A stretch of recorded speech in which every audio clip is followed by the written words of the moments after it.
Bienvenue dans le podcast Parents Inspirants, parce que chaque parentalité est unique, parce que chaque épreuve, chaque surprise nous construit et nous fait grandir.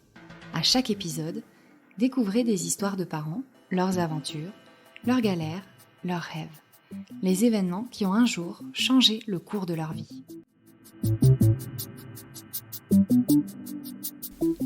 C'est un témoignage très touchant que vous allez entendre. Jennifer a traversé 3 épreuves parmi les plus difficiles qu'un parent puisse traverser. À travers cet épisode, elle souhaite dire aux parents qui vivent des situations difficiles qu'ils ne sont pas seuls. Que cela paraît impossible, mais si, on peut se relever. Pour cela, il faut du soutien et de l'aide. Je vous laisse découvrir son histoire. Je m'appelle Jennifer, j'ai 36 ans, j'ai une grande fille qui a 6 ans et qui s'appelle Lorraine, d'une précédente union. Ensuite, je me suis séparée de son papa assez rapidement après sa naissance, c'est-à-dire quelques mois après. Puis l'année d'après, à peu près, j'avais le béguin, le barman du bar où j'allais.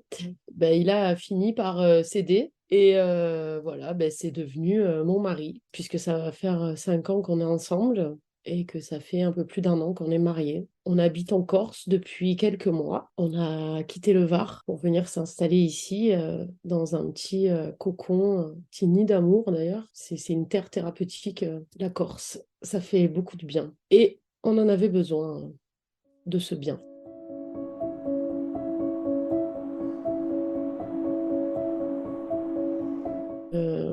On a perdu quelques bébés. La première, c'est Anna, qu'on va perdre en 2021.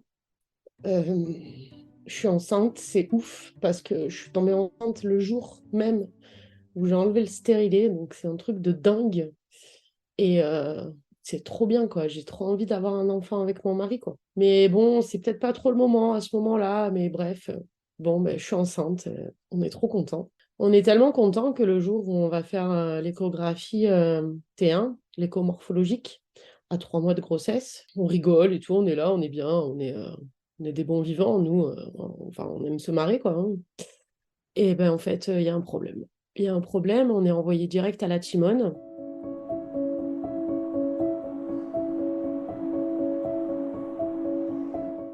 On est envoyé à la Timone le lundi à 8h. Et il y a une malformation grave. Et du coup, on s'oriente vers un avortement. Donc là, c'est le monde un peu qui s'écroule. Hein, et puis le monde s'écroule. Et puis double peine, parce que moi, j'ai ma petite à l'époque elle a à peu près 4 ans.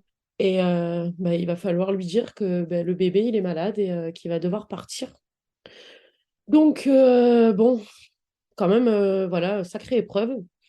Et on se relève, je me lance corps et âme dans le travail. Bon, le corps, bien sûr, déjà, il se prend un bon coup dans la tronche. Puis, à peu près 6 mois après, bam, wouh, trop bien, je retombe enceinte, trop contente. Alors là, on est en juillet 2021, c'est trop bien.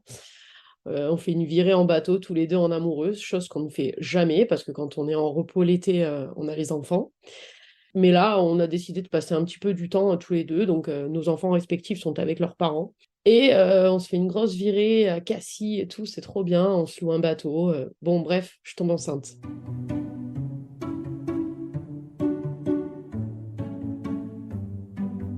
Et là, je suis trop contente. Trop contente. Donc, évidemment, un gros stress pour la T1 qu'on passe directement à la Timone. C'est un gros hôpital en fait, hein, où quand il y a comme ça des choses graves, ils ont tout l'équipement, etc. Et là, tout nickel. Et puis de toute façon, on nous dit ce que vous avez vécu, ça arrive une fois, ça arrive pas 2 fois. Hein. Oui, parce qu'en plus, ce que j'ai pas dit, c'est que on a fait les tests génétiques. Et évidemment, tout va bien et on est compatible. C'était juste de la malchance. Bref, deuxième bébé, trop bien, trop cool. Et côté 1, tout va bien. Oui, de toute façon, ce qui vous est arrivé, ça ne peut pas arriver 2 fois. Non, non, non, il arrive toujours. Enfin, ça arrive qu'une fois, une chose comme ça. Ça arrive pas 2 fois, ça frappe jamais au même endroit. C'est pas possible. Ok, super. super grossesse, tout va bien, reflux gastrique, prendre des cachets, enfin voilà, rien de fou, quoi. Je suis très active, comme d'hab. Je passe la T2, tout va bien, tout est nickel. J'ai passé la troisième écho, donc tout va bien. Je rigole même avec la dame, la gynéco qui me fait, enfin l'échographe qui me fait la T3 que je connais du coup parce elle travaille dans le même cabinet que mon gynéco, c'est d'ailleurs son ex-femme. Et je rigole et je lui dis non, non, mais on se verra peut-être avant à l'hôpital, genre si j'accouche avant, on rigole. Enfin, il y a une rigolade sur ça, mais évidemment, je suis loin de m'imaginer que quelques temps après, peut-être même une semaine après, je sais plus, parce qu'en fait, j'ai une césarienne qui va être programmée pour ce bébé. J'ai déjà accouché pour ma fille Lorraine par césarienne. Et le prochain rendez-vous après la T3, c'est de la valider. Et en fait, on va pas avoir le temps d'aller jusqu'à cette date.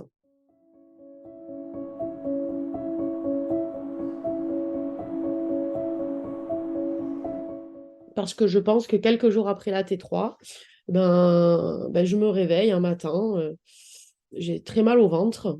Alors je me dis, ah bah tiens, je sais pas, les contractions, elles sont bizarres, quoi. Donc je vais aller aux toilettes. Ça pousse, ça pousse, ça pousse. Mais je sais pas, j'ai mal. Évidemment, il n'y a pas de sang, rien du tout. Je ne comprends pas trop ce qui se passe. Je sais juste que voilà, j'ai des grosses contractions. Donc je me dis, je vais peut-être accoucher aujourd'hui. J'envoie un texto à la sage-femme qui va mettre un moment avant de me répondre et qui va me dire de prendre du Spasfon et puis si ça continue, d'aller à la maternité, quoi.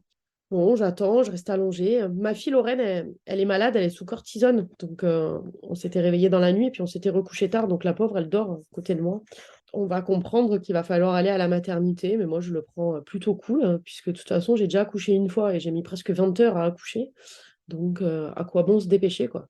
Donc tranquille, je fais mon sac, j'appelle mes anciens beaux-parents pour qu'ils prennent ma fille Lorraine, j'appelle une copine pour qu'elle me garde mon chien, enfin je suis en détente totale, quoi, hein. J'ai mal, oui, mais ça va, je supporte la douleur, hein.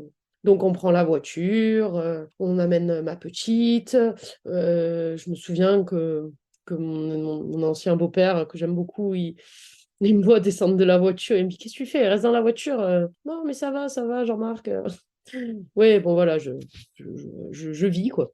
Et en fait, voilà, donc on dépose le chien, etc. Et sur l'autoroute pour aller à La Ciotat, je perds connaissance.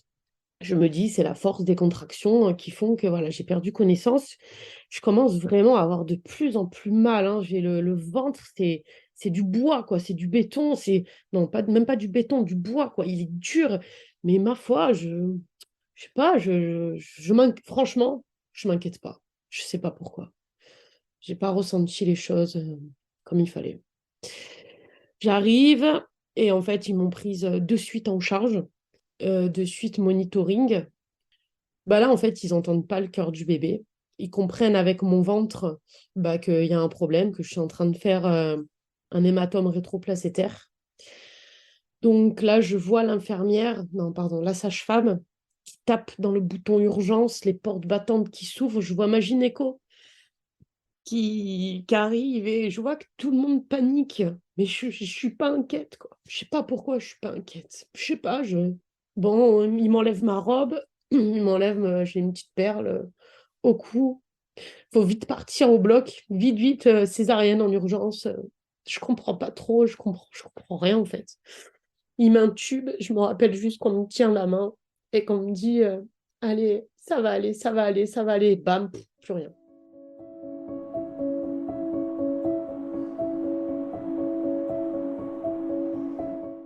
Et puis là, je me réveille, je crois que je suis encore plus perchée, évidemment. J'ai super froid, j'ai froid, j'ai froid. C'est les médicaments qu'on vous met dans le sang. Et ça va tellement vite que... Et puis là, donc je comprends que j'ai accouché. Mais je sais que j'ai accouché un peu prématurément, puisque je suis à 1 mois, hein. Mais j'avais tout calculé. Normalement, le bébé, il peut respirer, hein. J'avais tout calculé. Comme pas mal de femmes enceintes, quand on passe un certain nombre de semaines, on sait que c'est grave si on accouche, et puis c'est pas grave si on accouche. À partir de là, c'est bon, le bébé, il a ses poumons qui marchent, enfin, tout va aller, quoi. Et puis je vois mon mari, et puis la petite, elle est dans une couveuse, mais pour moi, bon, je me dis, je sais pas, je comprends rien, en fait. Je comprends rien. Il m'explique qu'il y a le SMUR, qu'elle va partir. à la conception et je comprends rien. Et je vais envoyer un message à mon grand-père, celui avec lequel je suis proche de ma famille. De toute façon, c'est ma seule famille, en fait, par mon mari et mes enfants.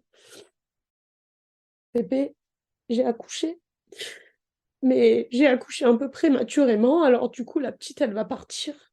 Mais en fait, je suis complètement à côté de mes pompes, en fait. Je n'ai pas accouché prématurément. En fait, j'ai fait un hématome rétroplacentaire. Ma fille, elle a manqué d'oxygène pendant X temps. Et en fait, quand ils l'ont sortie de mon ventre, elle respirait pas. Ils l'ont réanimée. Et, et du coup, ben, on ne sait pas à quel niveau le cerveau il a été touché. Donc, il va falloir qu'elle parte en réanimation néonatale, la mettre sous hypothermie pendant 48 heures. Puis après, lui faire passer des tests comme l'IRM et puis d'autres tests ben, pour voir en fait si son cerveau a été beaucoup touché ou non. Parce qu'en fait, on ne sait pas. Et vu que j'ai commencé à avoir mal à 8 heures du matin et que je suis arrivée à la clinique, enfin à l'hôpital, pardon, de La Ciotat à midi, je ne sais pas si ces calculs, je les ai faits ces jours-ci, enfin pendant ce temps-là, mais en tout cas, je les ai faits après et je me suis dit effectivement, ça a fait beaucoup quand même en manquant d'oxygène. Et donc, voilà, donc en fait, je suis complètement à côté de mes pompes. Donc, ma fille, elle part, je suis emmenée dans une chambre, je suis très, très, très, très, très, très, très bien encadrée. Les sages-femmes, les docteurs, c'est un défilé dans ma chambre. Ils ont tous, ils ont la même expression sur le visage. Et je comprends pas, moi. Je me dis, mais qu'est-ce qu'ils ont, quoi? Mais ça va, les gars, ça va aller, quoi. Je comprends pas, quoi. Et puis, je crois qu'à un moment donné, je vais commencer à percuter parce que je vais dire plusieurs fois à plusieurs personnes, je vais dire, mais c'est grave ce que j'ai fait. Et on me dit, oui, c'est grave, c'est ce qu'on redoute le plus en gynécologie, en fin de grossesse. Vous avez fait un hématome rétroplacentaire, c'est quelque chose qu'on peut pas prévoir, qu'on peut pas voir venir, en fait, à moins d'être à l'hôpital, en fait, hein. Et en fait, oui, c'est grave ce que vous avez fait. Donc là, je me rappelle de ma gynéco assise sur mon lit, et elle me dit, ben, en fait, voilà, elle me réexplique les choses, hein. Ils m'ont expliqué 50 fois les choses, hein. Elle me dit que la petite, elle est à la conception, qu'ils vont très bien s'en occuper, que c'est une superbe équipe. Et là, je lui dis, mais c'est quoi le pire scénario en fait? Qu'est-ce qui peut arriver de pire en fait? Et elle va être honnête avec moi, hein, parce qu'elle va me le dire, le pire scénario. Et le pire scénario, c'est celui qui va se passer en fait.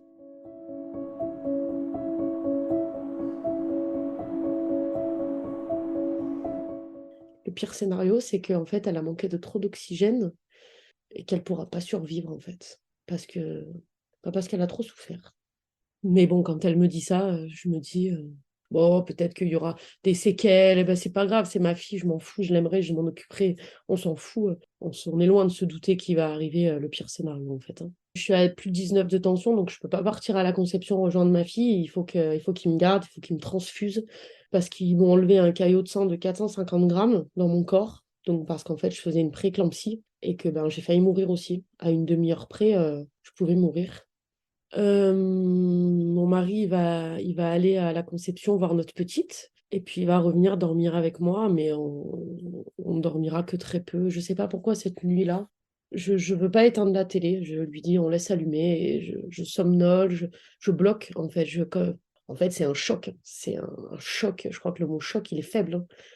D'ailleurs, plus tard, quand je vais voir une psychologue qui va me faire de l'EMDR, quand j'y vais au mois d'avril la voir et que je lui explique qu'à l'intérieur de moi, là, c'est gelé, elle me dit que c'est un état de sidération. Ouais, c'est exactement ça, hein. Je suis sous le choc, quoi. En fait, c'est l'enfer, l'enfer sur Terre, quoi. J'ai basculé, enfin, on a basculé en enfer, quoi. Le lendemain, je suis transférée par des ambulanciers à la conception. Euh, L'infirmière, en plus, qui va super mal me recevoir, qui va m'expliquer que mon mari peut pas dormir avec moi. Non, mais avec ce que je viens de vivre, s'il te plaît, mon mari dort avec moi, en fait. Bref, on se dispute, mais après, elle s'excusera, et voilà, bon, finalement, c'est un très bon service. J'ai été entourée d'équipes médicales adorables.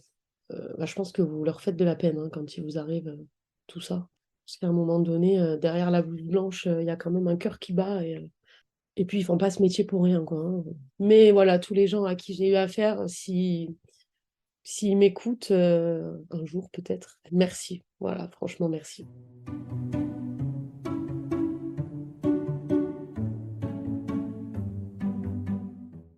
Donc, on arrive à la conception, pose les affaires, on prend un fauteuil roulant et il m'emmène au bâtiment d'à côté, la réanimation néonatale. Et là, là c'est le choc, hein. Ah bah, quand je vois ma fille avec tous ces fils, un casque, des lunettes sur les yeux, en fait, elle est en hypothermie. Elle est en hypothermie, il faut qu'elle reste dans le noir, dans le calme. Et là c'est dingue, hein. On peut pas la toucher. Et après, donc on est accompagné par des docteurs qui vont nous expliquer la situation. Je pourrais même pas vous raconter ce qu'ils nous ont dit, je ne me rappelle plus. On nous explique aussi que je vais pouvoir tirer mon lait, chose à laquelle je tiens, parce que c'est important pour moi que ma fille, on lui mette dans les seringues qui alimentent mon lait. Et puis pour moi, c'est l'espoir, quoi. Parce qu'en fait, de là, tous ces jours-là qui vont aller jusqu'au 19, ben, c'est l'espoir qui va nous faire tenir. Du coup, c'est très important, ouais, que je tire mon lait, et pour elle et pour moi. Donc, on va nous prêter un appareil. On va nous expliquer qu'il existe la fondation Maison McDonald's. Vous savez, quand on commande McDo à la borne et qu'ils nous demandent de faire un don ou non, ou alors quand on est à la caisse et qu'on voit une petite boîte en verre transparente où il y a des pièces ou des billets dedans, ben en fait, c'est pour pouvoir loger les parents dont les enfants sont hospitalisés. On fait les papiers pour la maison McDonald's parce qu'on ne sait pas pour combien de temps il va y en avoir à la réanimation néonatale. Donc nous, on se dit qu'après, elle va se réveiller, que ça va aller, mais qu'après, on irait en soins intensifs, etc. On a toujours gardé l'espoir, hein, de toute façon. Et voilà, là, donc je vais dormir à l'hôpital quelques jours, et puis après, en parallèle, on a accès à une chambre à la maison McDo. Sauf qu'on n'est pas les seuls parents à avoir à avoir des enfants hospitalisés. Donc si on a bloqué une chambre McDonald's, il faut y dormir, quoi. Donc je me souviens que une nuit, mon mari, il avait dormi. Bon, on se quittait tard la nuit, hein, vers 1h, 2h du matin. Il allait dormir. Parce qu'à la réanimation néonatale, on peut rester jour et nuit. C'est trop bien, ça, d'ailleurs. Et ouais, je me souviens qu'à 3h du matin, je m'étais réveillée, j'avais mal, je sais plus où. Et puis, du coup, j'étais partie à pied rejoindre ma fille parce que c'était juste à côté. C'est trop cool. Je me rappelle, je mettais YouTube à fond sur le téléphone et je courais parce que, enfin, je courais tant bien que mal parce que je sortais de césarienne, parce qu'il y a des rats à Marseille. Voilà, et bon, après, il va y avoir le réveil de l'hypothermie, il va y avoir les signes cliniques, l'IRM, et donc le verdict tombe, donc elle est condamnée parce qu'elle a trop souffert. Elle a trop souffert, donc elle ne pourra pas vivre.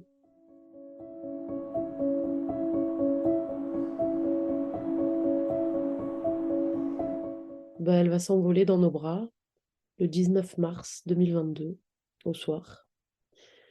Et c'est le monde qui s'écroule, hein. Après, c'est aussi quelque part une libération parce qu'elle souffrait. Et puis que ça fait 9 jours que je suis séparée de ma fille Lorraine et qu'elle me manque terriblement. Que, comme je disais, que c'était une double peine. Voilà, j'étais séparée de ma grande et je voyais ma petite partir. C'était vraiment l'enfer. J'avais vraiment besoin de retrouver ma fille. Et puis voilà, on a appelé les pompes funèbres qui sont venus la chercher. On a décoré sa chambre mortuaire et non pas sa chambre. On est rentré à la maison. Voilà, c'est dingue, hein. Voilà. On revient d'un autre monde. On revenait d'une autre planète. Ça fait du bien de retrouver ma grande, ça fait du bien de rentrer chez soi, mais waouh, quel manque, quoi. On avait trop envie de retourner dans la chambre, quoi. La voir, entendre les bip, bip, bip, bip. Ça manque. L'odeur, l'odeur de l'hôpital, quoi. Et puis là, il faut se reconstruire. Voilà, les gars, on se reconstruit comment, quoi? Comment on fait? Il y a plein de choses à faire. Enfin, je vais vous dire que ça va faire un an, moi. Et en un an, putain, j'en ai fait. Déjà, je vais faire de l'EMDR. Ensuite, je vais m'intéresser beaucoup à la spiritualité. Parce qu'en fait, j'ai besoin de savoir où elle est. J'ai besoin de savoir qu'elle est partie quelque part et que je vais pouvoir aller la rejoindre. Donc ouais, je vais beaucoup m'intéresser à ça, aux signes. Oh là là, tous les signes que je vais avoir. Et puis aussi, je m'étais reconvertie dans la photo, parce que j'étais serveuse depuis longtemps. Je m'étais reconvertie dans la photo, j'avais besoin de travailler pour moi. J'en avais marre de travailler pour des patrons. Mais je m'étais reconvertie dans la photographie de naissance et grossesse. Alors c'était un peu compliqué, hein. Mais je l'ai fait. Quelques semaines après, j'ai retravaillé. J'avais des shootings de prévus, je les ai pris parce qu'il y avait besoin de manger, quoi. Et puis parce que j'arrivais à me détacher. Parce qu'en fait, le bonheur des autres, il me dérange pas. En fait, je suis très contente pour les familles qui ont un bébé en bonne santé. Enfin, franchement, je suis contente pour eux, quoi. Voilà, ce bébé, il est mignon, il est beau. Alors, je le touchais pas trop, par contre. Voilà, je le manipulais pas trop. Quelle bonne excuse de faire, pour faire travailler les parents, d'ailleurs. Mais non, je me détache. Ce bébé, c'est pas le mien, c'est pas Louis, quoi. Donc, voilà, c'était OK pour moi, quoi. À la rigueur, au début, j'avais plus de mal pour mes retouches. Quand je me retrouvais toute seule sur mon ordinateur à faire les retouches, ouais, ouais, ça me faisait mal. Mais maintenant, non, ça va mieux maintenant. Parce que sur le coup, vous vous dites ah non, mais moi, c'est stop, hein, je shooterai plus de bébé, c'est mort. Parce que vous vous doutez bien que j'attendais la naissance de ma fille avec impatience pour faire des super shootings que j'aurais mis en publicité sur ma page. Et du coup, quand il arrive ça, mais c'est mort, quoi. Je veux plus voir de bébé, quoi. Mais en fait, non, non, non, ben non, en fait. Ben non, ça va être ma revanche, en fait. Pour Louise, je vais continuer de photographier les bébés. Et j'ai bien fait de continuer parce que j'ai rendu des parents heureux. J'ai fait de belles photos et des beaux souvenirs. Alors, je continue et je continuerai parce qu'en plus, j'adore.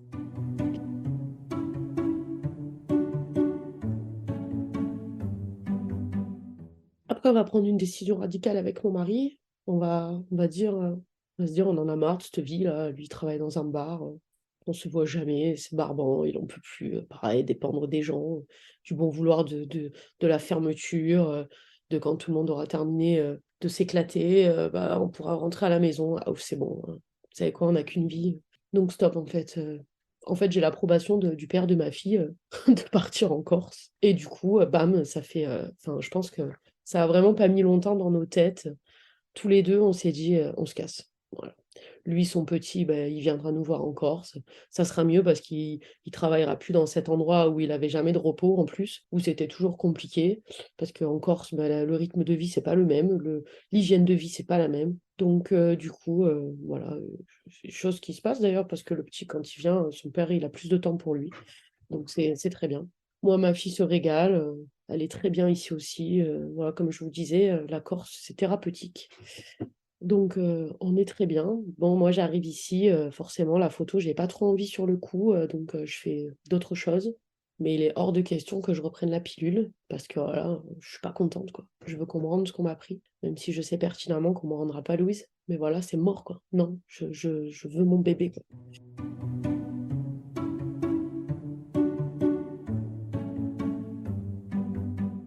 Ben, je vais retomber enceinte cet été.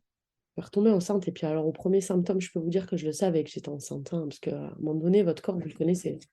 Et je fais 3 prises de sang pour voir si ça double bien. Première, nickel. Deuxième, nickel. Troisième, bam, ça double plus. Bam, fausse couche biologique. Et là, je me dis, quand même, 3 bébés qu'on enlève, il y a un problème là. Et puis, comme je vous disais, je m'intéresse beaucoup à la spiritualité. Donc, je vais contacter une magnétiseuse qui va m'expliquer qu'effectivement, mon couple avait des mauvaises intentions, des barrages, appelez ça comme vous voulez, hein. L'œil, si on peut appeler ça comme ça, hein. Bah ouais, forcément. La jalousie des gens, la mauvaise intention. J'ai pas toujours été super sympa avec tout le monde, peut-être. Du coup, on m'en veut, enfin, ou je sais pas, mais de toute façon, on s'en fout. Mais ouais, enfin, on nous a mis des gros barrages. Alors aujourd'hui, moi, enfin, notre couple, moi, et tout ce qui se passe dans ma maison, tout est sous protection, parce que je me suis entourée des bonnes personnes et j'ai fait ce qu'il fallait. Mais ouais, effectivement, on voulait pas qu'on ait d'enfants, ouais. Ah, de toute façon, c'est-à-dire qu'à un moment donné, je me suis dit, bon, une IMG, ok, une préclampsie, ok, une fausse couche, ok, bah, enfin, à un moment donné, c'est bon, quoi. Enfin, psychologiquement, ça commence à être très compliqué, là. Ça commence à me coûter cher, là, en thérapie à gauche, à droite, en cercle de psy, enfin, c'était plus possible, quoi. Et donc, voilà, je continue mes photos de grossesse et bébé, donc je suis protégée, c'est bon. Je me sens beaucoup plus en confiance, on va dire. Là, je me sens mieux. On va bientôt faire les 1 an de Louise, donc bon, ça remue, hein, évidemment. Mais ça va, voilà, ça va. Je me suis lancée dans la photographie thérapeutique et dans la photothérapie. Je fais une formation là bientôt pour proposer en fait d'imager les émotions des personnes. Et puis de tout ça aussi, j'ai voulu que cette souffrance, elle serve à quelque chose. Et en fait, quand je me suis retrouvée à rentrer chez moi avec le lit vide, les affaires de Louise, moi, seule, vide, du lait qui sort des seins et un corps abandonné. Ben, j'ai voulu me rapprocher de parents comme moi parce qu'en fait, il n'y a que nous qui puissions nous comprendre parce que l'entourage, même s'il est bien intentionné, et il ne l'est pas toujours, il faut le savoir, aussi triste que ce soit, c'est la vérité. Je peux vous dire qu'on a perdu Enfin, on n'a pas perdu du coup, puisqu'on a gagné au change, mais on a fait un gros ménage. C'est ma tempête Louise qui a fait un gros ménage. Mais il faut savoir ouais, que même les gens, même les mieux intentionnés, bah, ils vont dire des gourdes, mais des gourdes plus grosses qu'eux. Hein. C'est genre, ah bah ouais, bah, valait mieux que ça se passe maintenant que quand il a 5 ans. Hein. Ouais, c'est vrai. Valait mieux pas que ça se passe du tout aussi. Bon, après, ouais, il y en a tellement que c'est des énormités. Ah, ben ça va, t'es jeune, t'en feras un autre. Bah oui, bien sûr. Et puis toi, t'es en couple depuis 5 ans avec un garçon. Et puis si demain il meurt, je vais venir te voir à l'enterrement et je vais te dire, mais ça va, c'est bon, l'année prochaine, t'en auras trouvé un autre. Bah, c'est bon, tu te marieras, t'inquiète pas. Voilà, c'est aussi con, hein, c'est aussi débile. Hein. N'allez pas chercher de mesure. Il n'y a pas de mesure en fait. Hein. Donc voilà, bon, la bêtise des gens, la bêtise, la débilité, la, la maladresse. Ah, on peut appeler ça comme on veut. Bref, j'en ai eu un peu marre. Donc en fait, voilà, comme je suis quelqu'un d'active, très active, peut-être trop. Alors je suis en train de créer une association. Pour l'instant, c'est simplement un groupe de parole qui s'appelle Étoile Louise. Donc vous pouvez me trouver sur Facebook ou sur Instagram. Et j'ai pour projet d'organiser, parce que je me suis formée à la création de cercles, et j'ai pour projet d'organiser, donc je pense que ce sera en avril, un cercle de paranges qui sera dédié déjà à la parole, au partage, parce que c'est important qu'on se partage nos histoires et qu'on ne soit pas seul, parce qu'on n'est pas seul. Moi, je ne savais pas que ça existait, hein. Bon, maintenant je le sais, mais ouais, on n'est pas seul malheureusement. Enfin, heureusement et malheureusement, j'ai envie de dire. Et où j'ai envie de proposer des petits rituels, des petites choses qui font du bien, qu'on soit ou pas appelé par la spiritualité ou non, qu'on ait envie ou pas, on s'en fout quoi. On peut allumer une bougie, écrire des intentions, les brûler sans pour autant être, voilà, être une sorcière. Mais voilà, moi enfin, j'ai envie de proposer quand même des cercles qui vont quand même être autour de la spiritualité. Parce que voilà, moi, c'est vraiment quelque chose qui me fait énormément de bien de savoir que ma fille, elle est dans l'au-delà, elle est avec ma maman. Et qu'elles sont là, qu'elles sont là, qu'elles sont près de moi. Voilà, l'épisode touche à sa fin. Si vous aussi, vous souhaitez partager votre récit, écrivez-nous à contact@parents-inspirants.com. Nous avons hâte de vous lire. À très vite!